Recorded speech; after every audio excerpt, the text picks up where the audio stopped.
Hello everyone. In this video, I will show you how to transfer money from your Kalshi account to your bank account. First, open the Kalshi app on your phone or go to the Kalshi website in your browser. Make sure you are logged into your account before continuing. Once you are on your account dashboard, look at the top left corner of the screen and tap on the menu icon.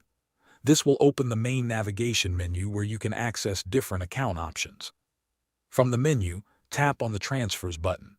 This will take you to the section where you can manage deposits and withdrawals. In the Transfer section, look for the option called Withdraw and tap on it. Next, select your preferred bank account from the list of linked accounts. Make sure you choose the correct bank account where you want to receive your money. After selecting the bank account, enter the amount you would like to withdraw. Make sure the amount does not exceed your available cash balance. Once you have entered the amount, tap or click the Review button. If everything looks correct, click Submit Withdrawal to complete the process.